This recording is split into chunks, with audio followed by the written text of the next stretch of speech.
Hello everyone, welcome back to my YouTube channel the study point.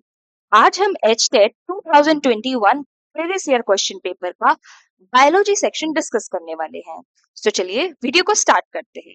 हमारे पास पहला question है, testosterone is produced by. Testosterone कौन produce करता है? सो इसका करेक्ट आंसर होगा it is produced by the Leydig cells present in the testis. Acinar cells कहाँ present होती हैं? These are present in pancreas, graphene follicles are present in ovary and hepatic cells कहाँ present होती हैं? liver में present होती हैं, right? सही आंसर होगा Leydig cells, which are the primary site of testosterone production, right? So option number third will be the correct answer. अगला question देखते हैं, select the incorrect statement. Heterozygous represents a pair of contrasting traits of a character. बिल्कुल सही statement है। Heterozygous क्या होता है? जब किसी एक ही जीन के एक से ज्यादा एलील साथ में पाए जाए उसको हेट्रोजाइगस पेयर बोला जाता है। और वो अलील्स, वो कैरेक्टर्स कैसे होते हैं, वो ट्रेट्स कैसे होते हैं, अलग अलग ट्रेट्स होते हैं एक पर्टिकुलर कैरेक्टर की। सेकेंड है, एक्सोक्रोमोसोमल abnormalities in human beings cause Down syndrome. This statement is absolutely wrong because we all know that Down syndrome is caused by the trisomy of the 21st chromosome. 21st chromosome की trisomy से down syndrome होता है, ना कि एक्सोक्रोमोसोमल abnormalities से। Law of segregation, तो यहाँ पे इनकरेक्ट पूछा हुआ था, तो यस यही स्टेटमेंट इनकरेक्ट है, ऑप्शन नंबर 2। फिर नेक्स्ट स्टेटमेंट है, law of segregation is based on the fact that aliens do not show any blending. बिल्कुल सही बात। During the formation of gametes सिर्फ एक अलील ही ट्रांसफर होता है गेमीट में, एक जीन का एक ही अलील आगे जाता है without any blending of traits. तो ये स्टेटमेंट सही है। और हम सबको पता है haemophilia is a sex linked recessive disease, right? ये स्टेटमेंट भी करेक्ट है। सो इनकरेक्ट पूछा हुआ था, ऑप्शन नंबर 2 इसका सही आंसर होगा। अगला क्वेश्चन है, single pair of excretory organ brown funnels are associated with a group. किस ग्रुप में सिंगल पेयर, एक ही पेयर के एक्सक्रीटरी ऑर्गन जो ब्राउन फनल जैसे दिखते हैं वो पाए जाते हैं? सो इसका सही आंसर होगा ऑप्शन नंबर 2, सिफेलोकॉर्डेटा। ये किसका फीचर है? सिफेलोकॉर्डेट्स का फीचर है। और ये फनल्स कहाँ पाए जाते हैं? नेफ्रीडियल सिस्टम में पाए जाते हैं, जो कि किसके लिए हेल्पफुल होता है? एक्सक्रीटरी सिस्टम के लिए हेल्पफुल है, right? Next is epidermal scales are present in. Epidermal scales कहाँ पाए जाते हैं? So these are found in pigeon, right? कहाँ पाए जाते हैं? उनके लेग्स पर। किसके बने होते हैं? ये केराटिन के बने होते हैं और उनको एक्सपोज्ड एरिया को प्रोटेक्ट करने के लिए हेल्पफुल होते हैं। So correct answer will be these are present in pigeons. Determine the correct sequence of events in southern blotting from the following statement. हमें सदर्न ब्लॉटिंग के जो स्टेप्स है उनको अरेंज करना है। तो पहले समझते हैं सदर्न ब्लॉटिंग में क्या होता है। जीनोमिक डीएनए को रिस्ट्रिक्शन एंडोन्यूक्लियसेस की मदद से उसको ब्रेक डाउन किया जाता है, उनके फ्रेगमेंट्स बनाए जाते हैं। फिर उन फ्रेगमेंट्स को हम एगाराजोल जो जेल होता है उसके ऊपर इलेक्ट्रोफोरेसिस की मदद से उसको रन किया जाता है, राइट? वो अरेंज हो जाते हैं। फिर उस मेम्ब्रेन को किसके ऊपर ट्रांसफर किया जाता है? एगारोस जेल को नाइट्रोसेल्यूलोज मेम्ब्रेन के ऊपर ट्रांसफर किया जाता है, राइट? फिर उसको हम किससे अटैक करते हैं? क्योंकि प्रोब से अटैक करते हैं और उसको एक्सरे फिल्म से एक्सपोज कर देते हैं। तो ये सीक्वेंस होता है सदर्न ब्लॉटिंग का। पहला स्टेप क्या होना चाहिए? Separation of DNA fragments by electrophoresis. तो सबसे पहले आएगा C. Next is transport to a membrane, फिर आएगा डी, राइट? फिर आएगा, sorry, A, C, A. Next आएगा hybridisation with a labelled probe sequence, और फाइनली क्या आएगा? उसको हाइब्रिडाइजेशन कर देंगे प्रोब के साथ। So C, A, B will be the correct answer, option number 3। Moving to next question, which one of the following is not a photoreceptor in vertebrates? इनमें से क्या vertebrates में photoreceptor नहीं है? पहला है साइनोप्सिन, सेकंड इज क्लोरोक्यूरोनिन, third is iodopsin and fourth हमारा है पोरफायरोप्सिन, राइट? तो साइनोप्सिन जो होता है वो ब्लू कोन्स में पाया जाता है और किस लाइट को ये डिटेक्ट करता है? ब्लू लाइट को डिटेक्ट करता है। जो आयोडोप्सिन होता है वो ग्रीन कोन्स में पाया जाता है and it detects medium wavelength की light that is green light. जो पोरफायरोप्सिन होता है वो किसको डिटेक्ट करता है? ये कोन्स में नहीं बल्कि रॉड सेल्स जो रेटिना की होती हैं उनमें पाया जाता है, और ये डार्क विजन के लिए रिस्पॉन्सिबल है। डार्क में देखने के लिए, जिसको स्कोटोपिक विजन बोलते हैं, उसके लिए रिस्पॉन्सिबल है। सो इनमें से कौन सा फोटो रिसेप्टर नहीं है? इसका आंसर होगा क्लोरोक्यूरोनिन, right? Option number 2 is not a photoreceptor. Moving to next question. Question number 97, which of the following is या फिर are correct sequence in reference to geological period? Triassic, Jurassic, Cretaceous, ये बिल्कुल सही sequence है periods का, Mesozoic era के। Palaeozoic, Mesozoic, Cenozoic, ये जो सीक्वेंस है एरास का, ये भी बिल्कुल सही है। फिर डेवोनियन, सिलियूरियन, कार्बोनिफेरस, ये जो स्टेटमेंट है ये करेक्ट नहीं है। सबसे पहले सिलियूरियन आता है, फिर डेवोनियन एंड लास्ट में कार्बोनिफेरस, ये सही स्टेटमेंट होता, लेकिन ये नहीं है। So this will be the wrong, और सही क्या हो जाएंगे, ए और B. So option number 1, A and B are correct. Next is bouquet stage is character of bouquet stage किस जो सेल डिवीजन है उसकी स्टेज में देखने को मिलती है, किसको बोला जाता है बुकेट स्टेज, ये बताना है, राइट। सो लेप्टोटीन स्टेज में क्या होता है, क्रोमोसोम्स अपने दोनों एंड से न्यूक्लियर एनवेलप पे अटैच हो जाते हैं विद द हेल्प ऑफ टीलोमेयर्स। अपने टीलोमेयर सेगमेंट से दोनों जो एंड्स हैं वो न्यूक्लियर एनवेलप पे अटैच हो जाते हैं, राइट। और जैसे ही सेल लेप्टोटीन से जाइगोटीन में ट्रांजिशन करती है, सो ये सारे के सारे जो टीलोमेयर वाला सेगमेंट है, ये किसी एक कोने पे जाके इकट्ठा हो जाता है, और इसकी अपीयरेंस कैसे लगती है, जैसे कोई बुके को, राइट। तो इस स्टेज को क्या बोला जाता है, bouquet stage. So option number 1, leptotene will be the correct answer. Next is which of the following is not a macro element in plants? ये ऑप्शन स्टेट के आंसर की में स्टार मार्क्ड है, बिकॉज इसके इनमें से कोई भी आंसर पॉसिबल नहीं है। मैक्रो न्यूट्रिएंट नहीं है, ये पूछा हुआ था। पोटेशियम भी एक मैक्रो न्यूट्रिएंट है, कैल्शियम भी, मैग्नीशियम भी और सल्फर भी। तो हम इनको कैसे याद कर सकते हैं, मैक्रो न्यूट्रिएंट्स को हम याद कर सकते हैं, चॉप, कंस, का, मग, ये ट्रिक है मैक्रोन्यूट्रिएंट्स को याद करने की। तो इनमें से सारे के सारे जो हैं वो मैक्रोन्यूट्रिएंट्स की कैटेगरी में लाई करते हैं। और क्वेश्चन में पूछा हुआ था कौन मैक्रोन्यूट्रिएंट एलिमेंट या न्यूट्रिएंट नहीं है, तो कोई भी नहीं है इनमें से। इनमें से सारे के सारे जो है वो मैक्रोन्यूट्रिएंट है, ऑप्शन एक भी मैच नहीं हो रहा। That's why this question was a star marked question, इससे बोनस मार्क्स मिला होगा। माइक्रोन्यूट्रिएंट्स की बात करें तो बोरोन, जो हमारा कॉपर है, आयरन है, क्लोरीन है, निकल है, बकू, इसको याद कर सकते हैं ऐसे, बकू फेकलनी, बकू फेकलनी। मैक्रो के लिए चॉप, कंस का, मग, और माइक्रो के लिए बकू फेकलनी।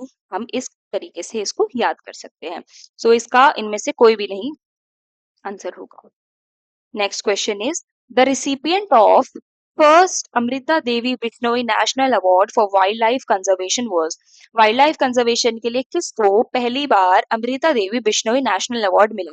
इसका करेक्ट आंसर होगा गंगाराम बिश्नोई जी को मिला। Next question, which of the following is a physiological adaptation of desert plant?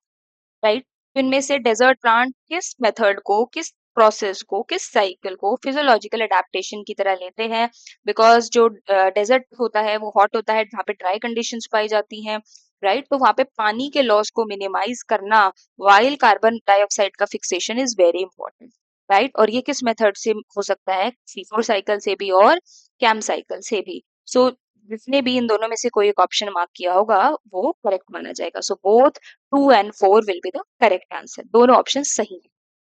अगला क्वेश्चन है, if a solution is subjected to a pressure greater than atmospheric pressure then its water potential.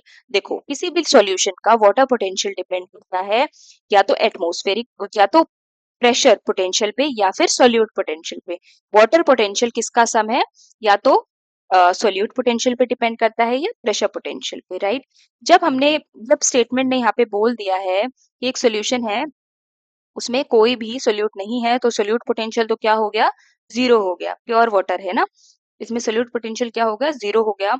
या अगर solute रहा भी तो कुछ ना कुछ तो सोल्यूट पोटेंशियल होगा।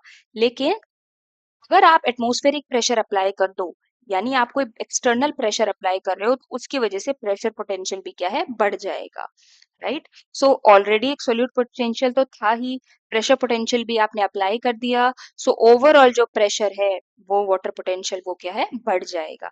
सो option number 1 that is increases will be the correct answer. Next question is what was present in milk of first transgenic cow रोजी? जो फर्स्ट ट्रांसजेनिक काउ रोजी बनाई गई उसमें किसकी मात्रा देखने को मिली, क्या चीज नई देखने को मिली? सो इसका करेक्ट आंसर होगा human alpha लैक्ट albumin, right.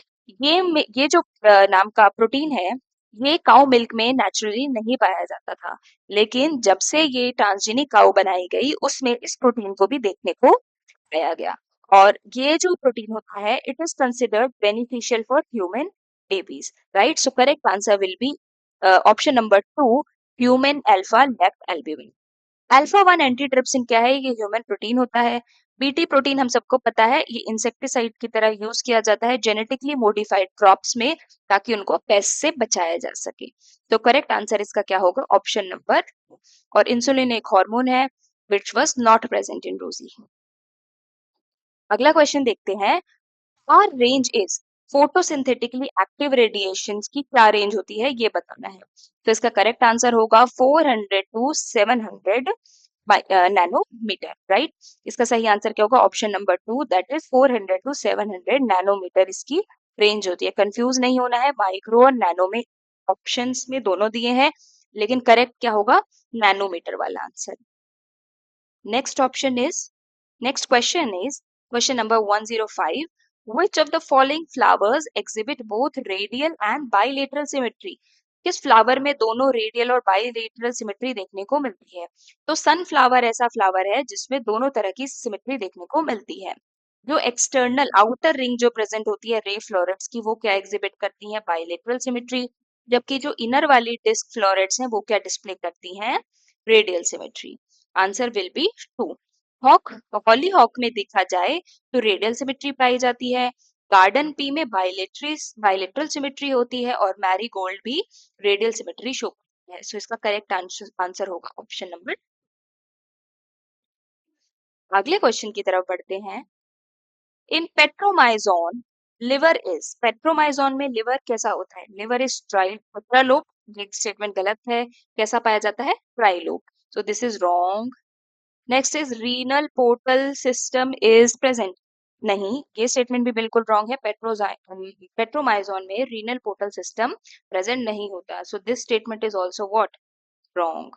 Next is hepatic portal vein is absent. ये स्टेटमेंट भी गलत है, क्योंकि पेट्रोमाइजोन में हिपैटिक पोर्टल वीन पाई जाती है, और लिम्फेटिक सिस्टम इज प्रेजेंट। ये स्टेटमेंट बिल्कुल सही है, इनमें लिम्फेटिक सिस्टम प्रेजेंट होता है। सो option number 4, that is lymphatic system is present will be the correct answer.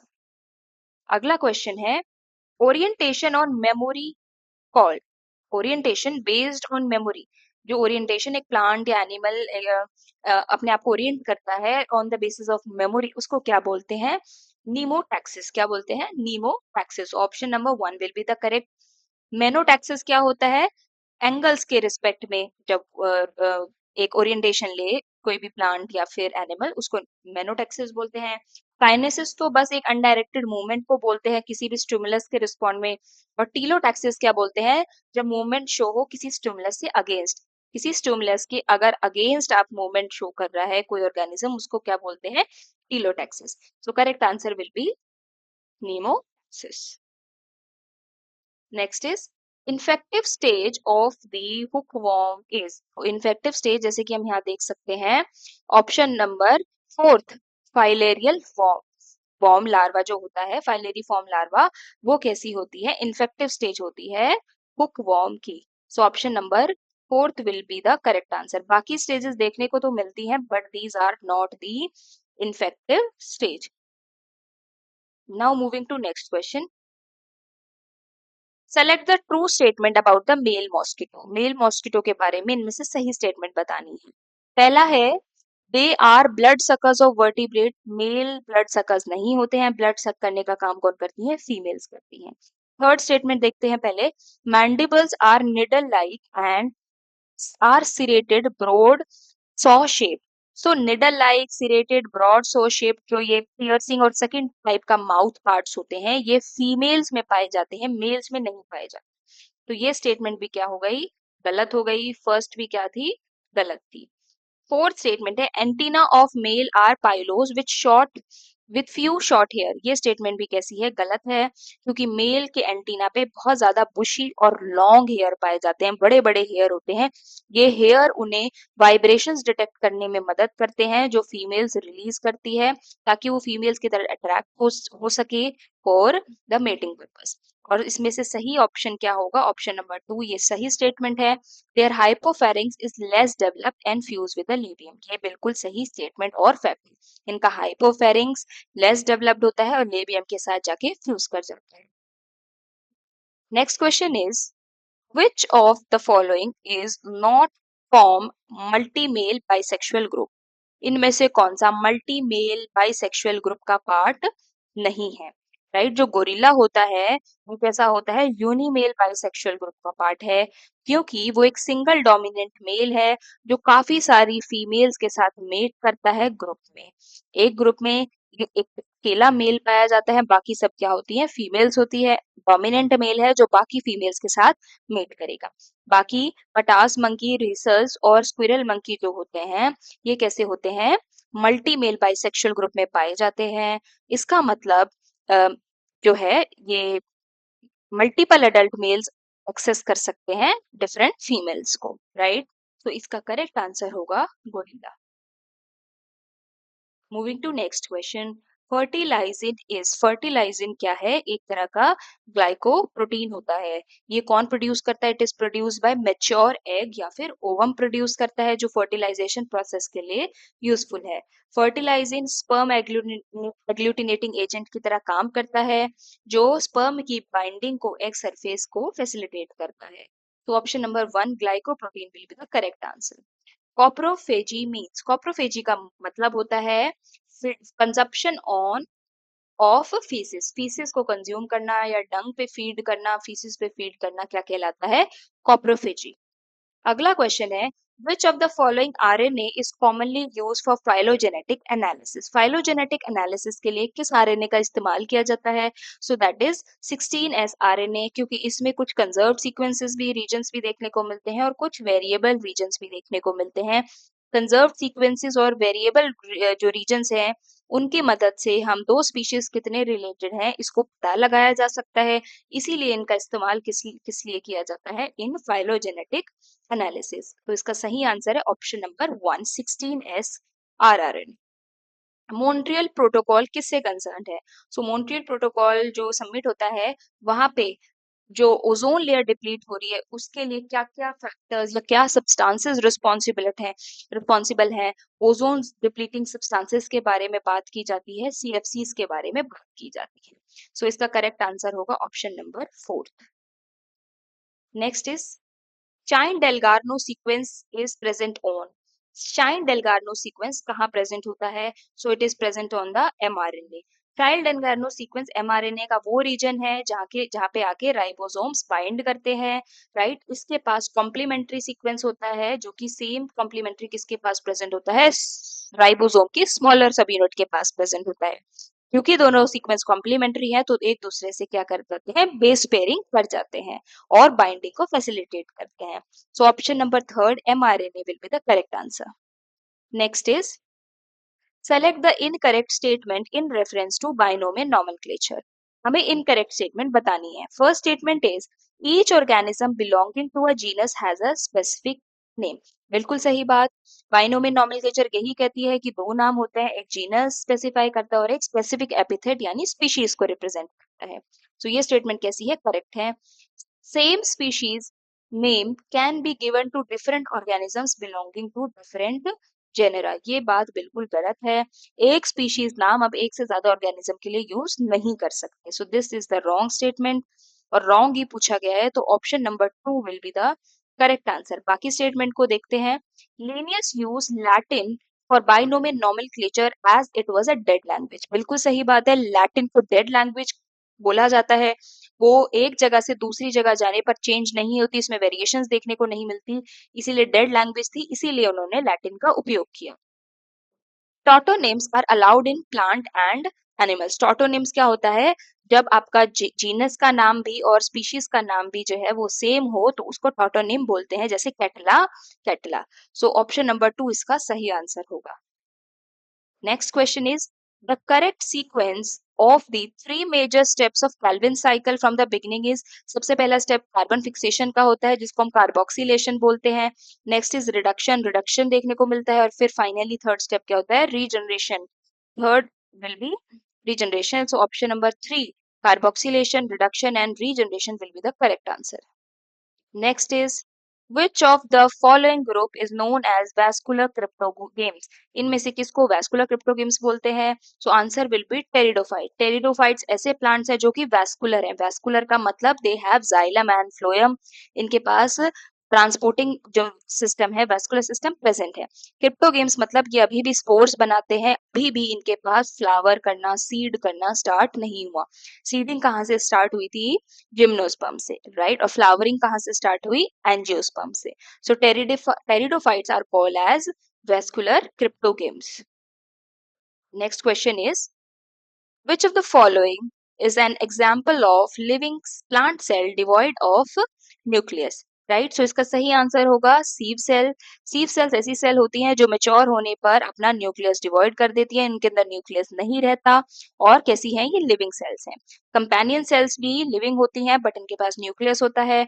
Endosperm की जो सेल्स होती हैं, जो एंडोस्पर्म फंक्शन करता है, सीड्स में जो न्यूट्रिएंट स्टोरेज का काम करता है, उनके पास भी न्यूक्लियस प्रेजेंट होता है. और स्क्लेरिड जो स्ट्रक्चरल सपोर्ट प्रोवाइड करने में मददगार होती हैं, उनके पास भी न्यूक्लियस प्रेजेंट है. किसके पास नहीं होता, sieve cells lack nucleus at maturity. Final question is, the cells of which of the following layer of anther wall are multinucleated? Right? इनमें से कौन सी लेयर मल्टीन्यूक्लिएटेड होती है? तो सबसे अंदर वाली जो लेयर होती है, टेप्टम, जो नरिशमेंट में काम करती है, दैट लेयर, वो कैसी लेयर होती है, मल्टीन्यूक्लिएटेड होती है, पॉलीप्लॉइड होती है. क्योंकि मल्टीन्यूक्लिएटेड है तो प्लॉइडी भी बढ़ गई, प्लॉइडी पॉलीप्लॉइड हो गई. So answer will B fourth, that is टेप्टम, option number 4. So that's all. हमने आधे क्वेश्चन 2021 के डिस्कस कर लिए हैं. बाकी के 30 क्वेश्चंस हम नेक्स्ट वीडियो में डिस्कस करेंगे. अगर आपको वीडियो इन्फॉर्मेटिव लगी, पसंद आई, so please like the video, share it with your friends. कोई भी डाउट क्वेरी हो, so you can give a comment, you can leave a comment, I will definitely try to reply. And subscribe to my channel, bell icon भी on कर लीजिएगा ताकि आपको मेरी next video की नोटिफिकेशन मिल जाए. तब तक के लिए थैंक यू, टेक केयर.